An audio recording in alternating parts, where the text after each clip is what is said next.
Hello అండి, ఈ వీడియోని దయచేసి పూర్తిగా చూడండి, ఓకేనా? సగం సగం చూసేసి మీరు తెలుసుకోకుండా తప్పులు చేస్తే గనక మీ ప్రాణాల మీదకి తెచ్చుకుంటారు. మా దగ్గరకు ఒక ఫీమేల్ పేషెంట్ వచ్చారండి. జస్ట్ నిన్ననే ఆవిడకి ఒక 2-3 ఎపిసోడ్స్ లూజ్ మోషన్స్, వామిటింగ్స్ అండి. ఆమెకి అంతకు మించి ఏమీ లేదు. అయితే జనరల్ గా మనం ఎప్పుడైనా డీహైడ్రేటెడ్ గా ఉంటే బెస్ట్ సొల్యూషన్ ORS, అది అందరికీ తెలుసు. సో వీళ్ళు ఏంటంటే కోకోనట్ వాటర్ అన్నిటికంటే బెస్ట్ అని చెప్పేసి with in the span of 36 hours almost 5 liters of coconut water తాగిచ్చారు ఆమె చేత. జనరల్ గా ఏంటంటే ORS తాగుతుంటే అది ఉప్పగా ఒకలాంటి వికారమైన టేస్ట్ వచ్చేసి అది తాగేటప్పుడు వామిటింగ్ సెన్సేషన్ వస్తుంది. కాబట్టి ఏంటంటే కోకోనట్ వాటర్ కొంచెం స్వీట్ గా టేస్టీగా ఉంటాయి కాబట్టి తాగుతూ ఉంటే వెళ్ళిపోతా ఉంటాయి. తర్వాత ఇంకా వామిటింగ్స్ తగ్గట్లేదన్నమాట. హాస్పిటల్కి వచ్చారు. సో మా దగ్గర జనరల్ ఫిజిషియన్స్ చూస్తున్నారు ఆ కేసుని. తర్వాత నేను ఈసీజీ చూడగానే నాకు సడన్ గా అనిపించింది ఈసీజీలో ఏదో తేడా ఉంది, ఇమీడియట్ గా పొటాషియం చెక్ చేయండి అని. అంటే ఆ ఈసీజీని చూస్తేనే కొన్నిసార్లు అది పొటాషియం బాడీలో ఎక్కువైందా తక్కువైందా అనేది తెలుస్తుంది అనమాట. అండ్ ఇమీడియట్ గా నేను ఏబీజీ అనే ఒక బ్లడ్ టెస్ట్ పంపించాను. అంటే ఏబీజీలో ఏంటంటే మన బాడీలో ఉన్న సోడియం, పొటాషియం రఫ్ ఎస్టిమేట్స్ వచ్చేస్తాయి. సో ఆ టెస్ట్ చూడగానే దాంట్లో పొటాషియం 6.9 ఉందండి. ఇమీడియట్ గా పొటాషియం తగ్గడానికి సో మెడికేషన్స్ ఉంటాయన్నమాట. ఇలా మెడికేషన్ ఇస్తున్నా సరే ఆవిడకి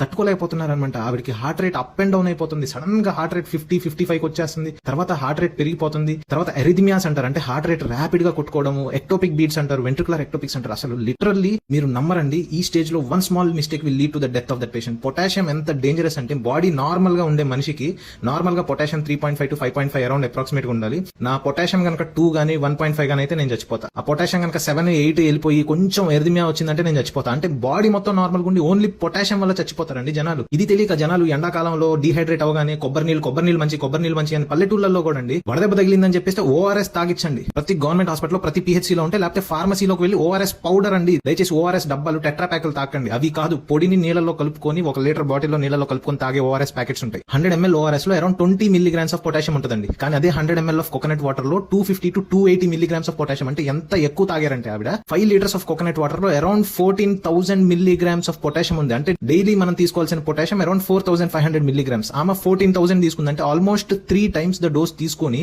ఆవిడ కిడ్నీస్ ఓవర్వెల్మ్ అయిపోయి ఆవిడకి ఆ పొటాషియం పెరిగిపోయి literally she went till death. ఈ వీడియో ఎందుకు చేస్తున్నానంటే చాలా మంది ఆర్గానిక్ నేచురల్ గా వచ్చేది మంచిది అని చెప్పేసి ఎక్కువ వాడేయడం. గుర్తుపెట్టుకోండి, అతి సర్వత్ర వర్జేయత్. అంటే ఏంటి? Anything in excess will cause harm to us అండి. 10 రూపాయలు ఇస్తే ఫార్మసీలో ఇస్తాడండి, లేకపోతే గవర్నమెంట్ హాస్పిటల్కి వెళ్తే ఫ్రీగా ఇస్తారు. అది నీళ్ళలో కలిపించి తాగించండి. 1 or 2 liters of coconut water maximum per day, it's okay అండి. కానీ దయచేసి ఎక్సెసివ్ గా ORS తాగించకుండా ఓన్లీ కోకోనట్ వాటర్ తాగించండి. అలానే కిడ్నీ పేషెంట్స్ ఎస్పెషల్లీ వాళ్ళ బాడీలో పొటాషియం ఎక్స్క్రీషన్ సరిగ్గా ఉండక వాళ్ళకి ఇంకా హై రిస్క్ ఉంటుంది. ఎందుకంటే ముసలోళ్లలో ఎండాకాలంలో ముసలోళ్ళు చనిపోతున్నారు అంటా ఉంటారు కదా. వాళ్ళకి ఏంటంటే డిహైడ్రేట్ అవగానే పల్లెటూళ్ళు అందరూ పొలవమని కొబ్బరి నీళ్ళు తాగు అని తాగించి కిడ్నీలు ఫెయిల్ అయిపోయి ఎరిథమియాస్ వచ్చి ఇంట్లో చచ్చిపోతారు. ఎంతమంది ముసలోళ్ళు పల్లెటూళ్ళలో నేను చెప్పిన ఈ కారణం వల్ల చనిపోయి ఉంటారు తెలుసా? Nobody nose. So please share this video with all your friends and family. Coconut water is a natural electrolyte, నేను కాదన్ను, కానీ అతిగా దయచేసి వాడొద్దు. ORS is the best solution for dehydration.